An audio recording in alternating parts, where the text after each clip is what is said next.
computer prostitution. Right. But it would seem that even though it happened, it seemed that there would be the opposite reaction in a sense, because since there was more productivity, you would think that wages would increase or that people would demand that anyway. So I just had an argument with somebody about that this week when we were discussing. But yes, if I can rephrase your question, and if I do violence to it, correct me. If you're saying that the rising productivity would have, in a sense, made it possible for the employer to give some of that gain in output back to the worker in the form of a rising wage, absolutely. That's what had been going on for the previous 150 years. So, yes, it could have happened. And you're also right that workers, had they been ever presented with the question, would you like that to happen? My guess is most workers, like me, would have said, absolutely, I wish this to continue. I would rather have rising wages as the reward for my harder and harder work, just as my parents and grandparents and the generations before me wanted and got that. I would like to keep that all going. So yeah, I don't think this is a question of workers not wanting it, and I don't think it's a question of employers not being able, if you like, to use that word, to do it. They were able, precisely because the productivity lines kept rising. Here, by the way, they're all rising at the same rate. That's not historically accurate. They go at different rates. But to make the story simple, I'm keeping the lines roughly the same. The gap here widening, that is the case. Right? So that we know that employers, they weren't mean-spirited, but they took advantage of the labor market. They didn't have to raise wages. They had lots of people available competing for the jobs, and so they found all the usual reasons people can find to not do something that somewhere in the back of their mind they might have thought they ought to have done. But, if you don't have to pay your workers more, you don't. So like increased labor force, more people available, not that sense of like competitiveness as far as wages. That's right. You had an excess of people. You had lots of people. If this one didn't work out, there were lots. You knew that if you put an ad in the local paper, there'd be 10 people. That would probably, half of them have as good credentials as the one that was giving you a problem here. And so you didn't. And you made sure that you didn't, and that made the union look bad, because the union wasn't able to get higher wages. And so the union began to be a burden in people's eyes. I don't like paying my dues to a union. It doesn't do. Nothing's happening to us. So screw the union. People weren't that interested in unions to begin with in America for lots of complicated reasons. So it didn't take all that much to push them away. So the unions began to look bad, and they got weaker. And that, of course, made the employer even freer not to give higher. It fed on itself, as I said. Yeah. The actual juncture when that change took place, yes, when the wages no longer increased, right, was that the crisis? Was that 1973, or was that that the baby boomers were all of a sudden working age, or was it just a conjunction of all those? All those things, really. And don't look for a particular year. It's across the 70s. Some people like to say it's in the early part when the crisis hit. Usually the big crisis year of the 70s is considered to be 1974. And when the crisis here in New York went almost bankrupt if you go back and you read the stories.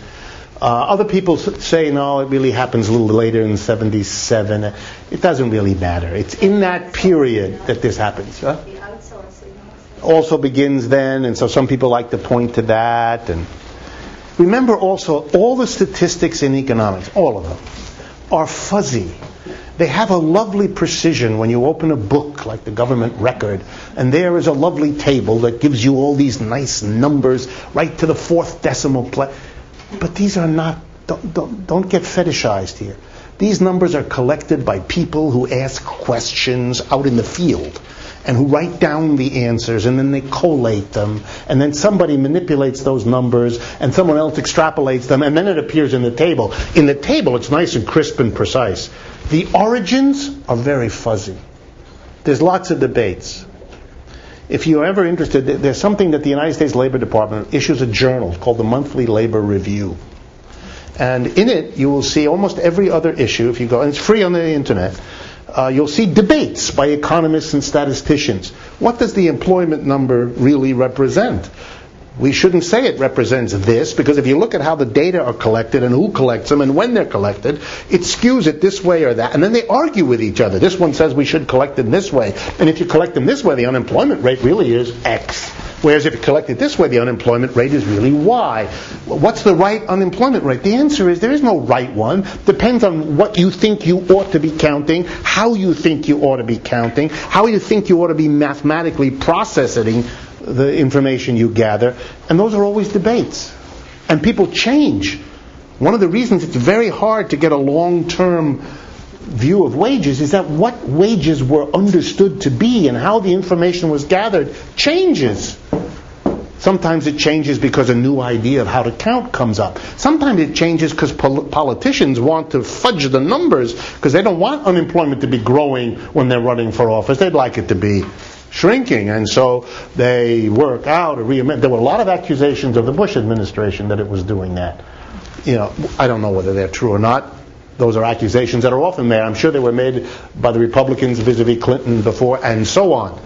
But some of that goes on, and you'd have to do an awful lot of work, which I haven't done, and neither have the reporters who give you the numbers, as to what also, in order to come to some kind of consensus about it. And as I say, the experts are continuously arguing. If you go to the annual meetings of the American Association of Statisticians, you'll see that many of the panels at their annual meetings are debates over what statistics are being published, what their relationship is with their purported underlying realities, blah, blah, blah. So just always keep a kind of looseness in your own thinking about what you do with these numbers. If you have an argument that depends ruthlessly on a number, you're on very thin ice, very dangerous. You're going to find people shooting at you left and right about your argument who are quarreling with your data. I mean, you can always do that, and people always do. And there's always something to it. I'm not saying don't use it. I mean, obviously, I'm using some numbers here, but I'm stressing they're very rough, and that's all. I don't want to make claims that depend on a precision that isn't there. Okay. All right. So the first thing is profits went crazy. And I want to stress with you that the profits that went crazy everywhere. Please, again, this is not a depiction of profits that happened in the finance industry or in banks, or it happened everywhere. Wherever there's an employer and employees, this phenomena, more or less, it varies, of course, with each industry and each enterprise, but in general, this was a process that all employers took advantage of as much as they could, and that all employees lived with as much and as best as they could. So it is not fair to refer to this, as you'll see, as a financial crisis, since, as I'm going to show you, and as you've already seen, it's this phenomena that lies at the foundation of the crisis we're in. That's what we just went through. Workers who had to live through this experience, all workers across the economy, had to struggle with what we've seen, with changing family, with the pressures on the women, with the pressures on their budgets, with the pressure of their debts, etc., across the board. So this is a phenomenon that affected all workers across the economy, and this profit is something that was enjoyed by all employers, more or less, for a 30-year period. Okay, now let's follow the ball. Let's see what it means if employers have profits like that. What happens? First thing, money starts to accumulate in the accounts at the bank of corporations. Their profit account, the money in the bank that they don't need immediately to pay out in wages or to pay out in buying supplies, the profits, the discretionary fund that the board of directors is going to decide what to do with, this is becoming nice and big, and it's sitting in a bank. So right away, the banks are noticing that the thing that's really dramatic, the growth in the accounts, are the accounts of corporate profits. A kind of discretionary fund where often the corporation seeks the advice of the banker as to how profitably to invest it, since that's in a sense what they do with it. Second, we begin to see, starting in these 1970s, and particularly in the 80s and 90s, an explosion, historically unprecedented, of payment of huge new salary increases to top managers. There's an immense amount of literature about this. I'm sure you've all seen it. You read about it. You hear about it. Various people morally defend it. Others variously morally denounce it, etc., etc., etc. But the interesting thing, all I want you to see is it takes off then. We begin to get these CEO corporate packages that blow your mind, millions of dollars a year, either in direct salary payment or stock options or incentive programs and so forth and so on, kind of going out of all proportion. And if you look at the numbers, the most famous one that's used around the world is the numerical relationship between what a CEO gets and the average salary of a non-supervisory worker in an enterprise.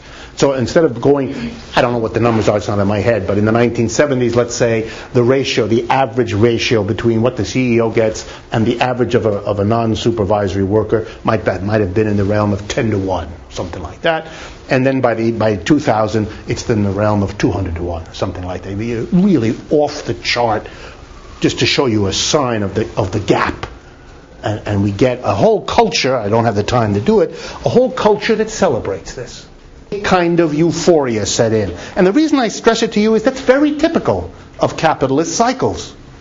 When things are going well, there's a kind of hyping that gets revved up. It's almost like going, to a football game, and if your side is really getting all the touchdowns, you can kind of get carried away with the wonderfulness. That's why it's so shocking when your quarterback keels over or whatever it is that happens that's not so good, because you really weren't expecting bad news.